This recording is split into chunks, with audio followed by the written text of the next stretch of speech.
जी शुक्रिया मोहतरम स्पीकर साहब। मैं इस बिल की मुखालिफत में खड़ा हूं। ये मेरा कंसिस्टेंट अप्रोच है।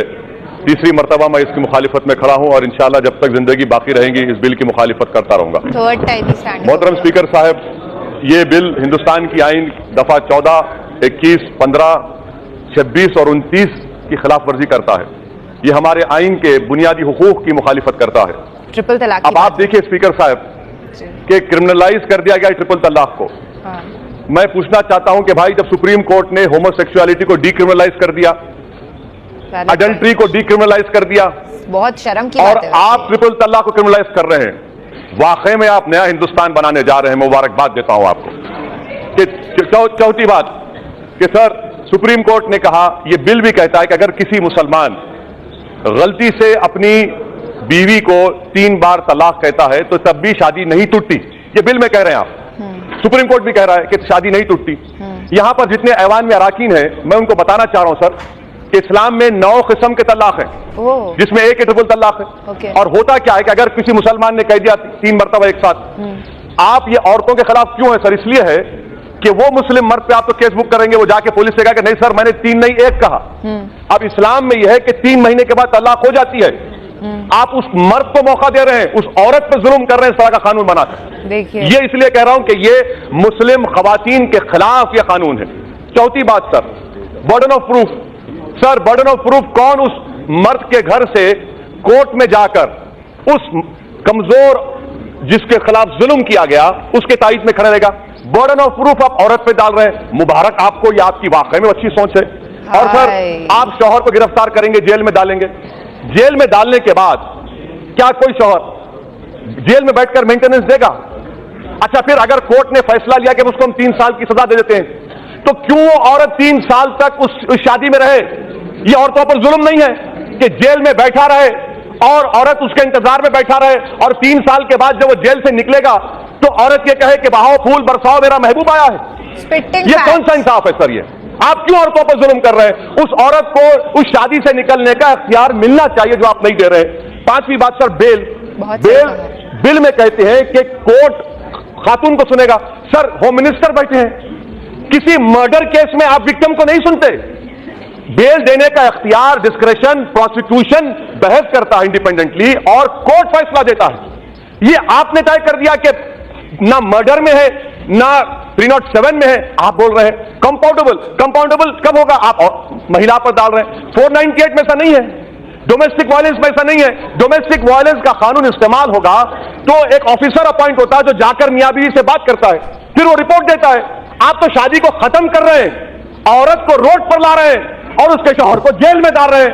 ये काम कर रहे हैं आप। अच्छा सर, प्रिजम्पशन ऑफ इनोसेंस, ये तो एनडीपीएस एक्ट में होता है, टेररिस्ट एक्ट में होता है कि प्रिजम्पशन ऑफ इनोसेंस, आप वो भी छीन ले रहे हैं। मुबारक हो आपको। अच्छा सर, कोर्ट क्या कहे? नॉन एस्ट जब तलाक नहीं होता तो फिर आप किस बात की सजा दे रहे हैं? मैं भी कानून का स्टूडेंट हूं। एक्सेस रेस है ही नहीं, एक्सेस रेस हुआ ही नहीं, मगर आप कह रहे हैं कि हम सजा देंगे। अच्छा सर, पॉस्को एक्ट आप तो बड़ी नियत से बना रहे हैं, गवर्नमेंट कह रही है। अच्छा, Kailash Satyarthi Nobel prize winner का आज स्टेटमेंट पढ़ा, वो कह रहे हैं सर कि गुजरात में बच्चों पर जो रेप होता है उस केसेस को मुकम्मल करने के लिए 55 साल लगेंगे। कन्विक्शन रेट 9% है। इस तरह के हिसास केसेस में आप सजा नहीं दे सक रहे और आप इंसाफ करने निकले। अच्छा मुबारक हो आपको, आप शायद करेंगे। क्रिमिनल जूरिस्प्रूडेंस में 3 साल की सजा सर, 153A 233 उसमें 3 साल, इसमें 3 साल को उससे मिला रहे सर। आपका 3 साल is against the basic criminal jurisprudence sir. अच्छा सर, आप आखिर में खत्म कर रहा हूं सर, आपका मकसद क्या है? मैं हुकूमत से सिफारिश आपके जरिए बोलते हैं, आप लोग कुछ बोलते नहीं, ठीक है मैं आपको बोल रहा हूं। इस्लाम में निकाह नामा है, आप एक कंडीशन लगाइए कि कोई मुस्लिम मर्द अगर अपनी बीवी को ट्रिपल तलाक देता है तो जो मेहर का अमाउंट होता है उसका 500% देना पड़ेगा। वायलेशन ऑफ अ कंडीशन में lead to conviction and to prison also. इस्लाम में शादी जो है जन्म जन्म का साथ नहीं है सर, ये एक कॉन्ट्रैक्ट है, इस जिंदगी की हद तक है और हम उसमें खुश हैं। आप कह रहे हैं जन्म जन्म का साथ है, नहीं बाबा, एक ही जिंदगी काफी है। अच्छा सर, मैं ये क्यों कहता हूं, अब सर जो शादी कर रहे हैं जिनके पास बीवी है उनको मालूम, इसीलिए सब हंस रहे हैं, सबको मालूम क्या तकलीफ है। बाहर आकर तो सर जिंदाबाद ये सब कहेंगे, और घर में सब क्या होता है मालूम। अच्छा सर, आर्टिकल 26 का वायलेशन क्यों है? आर्टिकल 26 का वायलेशन क्यों है?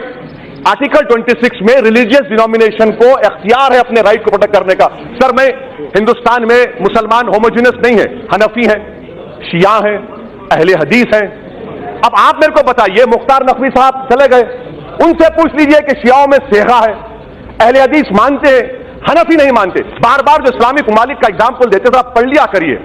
अल्जेरिया में शाफाई है, केरला में शाफाई है, ईरान में शिया है। तो सर ये गलत तरीका है और हमको इस्लामिक ममालिक से मत मिलाइए, वरना रेडिकलिज्म बढ़ेगा। मत मिलाइए हमको इस्लामिक ममालिक से मतलब नहीं, हमको हिंदुस्तान से, भारत से मतलब है। अच्छा सर, मैं आपको बात बता रहा हूं सर। अब आप देखिए सर, ये सरकार की नीयत देखिए, साफ नीयत।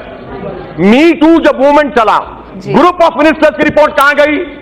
आपने ग्रुप ऑफ मिनिस्टर्स को डिसबैंड कर दिया, आपने अपने एमपी के खिलाफ एक्शन नहीं लिया। ये आपकी महिलाओं से मोहब्बत, मुबारक हो आपको। अच्छा सर, 23 लाख हमारे भारत में हिंदू महिला हैं जो शादीशुदा हैं मगर अपने हस्बैंड के साथ नहीं है। कहां गई आपकी मोहब्बत भाई? सर खत्म कर रहा हूं सर, मैं कमजोर हूं सर, आप ही दो तो भगा दिए, अब आप भी। अच्छा सर मैं खत्म कर रहा हूं। मुजफ्फरनगर में एक भी मुस्लिम महिला पे जो रेप हुआ, एक भी केस में कन्विक्शन नहीं हुआ सर, मुबारक हो आपको, ये आपकी मोहब्बत है। अच्छा सर, जुलाई 2018 में सुप्रीम कोर्ट ने कहा कि मॉब लिंचिंग के खिलाफ कानून लाइए, आप अभी तक नहीं लाते। सर क्यों नहीं लाते सर? आखिर में अगर वाकई में मोदी सरकार, मैं खत्म कर रहा हूं सर, लास्ट सेंटेंस, अगर वाकई में करना चाह रहे हैं, आप जलीकट्टू पे ऑर्डिनेंस लाए कि आर्टिकल 26 का मुझे प्रोटेक्शन नहीं मिलेगा, 29 का नहीं मिलेगा, और आप वाकई में महिलाओं की मदद करना चाहते हैं, तो मैं आपके जरिए से सरकार से कहना चाह रहा हूं कि हिंदुस्तान के वजीर आजम, हिंदुस्तान के वजीर दाखिला, हिंदुस्तान के वजीर कानून, बीजेपी के जितने महिला एमपी हैं, उनको स्पेशल एयरक्राफ्ट में साबरीमाला लेकर जाइए, प्लीज लेकर जाइए सर। और मैं खत्म करने से पहले कह रहा हूं, यह कानून मुसलमानों को उनकी तहजीब, उनके तमद्दुन, उनके मजहब से दूर करने के लिए लाया गया है। सर हम जब तक भारत में रहेंगे, सुबह क़यामत तक रहेंगे, अपने दीन पर रहेंगे, कुरान और सुन्नत पर रहेंगे। कानून बनाने से सोशल ईवल का खात्मा नहीं होता, वरना औरतों पर जो जुल्म हो रहा है वो कानून से खत्म नहीं हुआ। और राजीव गांधी ने जो कानून बनाया, मैं आपको कह रहा हूं, उसको सुप्रीम कोर्ट ने अपील किया। अपने इल्म में इजाफा करो और अपनी जहालत का सबूत मत दीजिए। यह कानून जुल्म करेगा मुस्लिम महिलाओं के खिलाफ, इसलिए मैं इसकी खिलाफवर्जी करता हूं। शुक्रिया।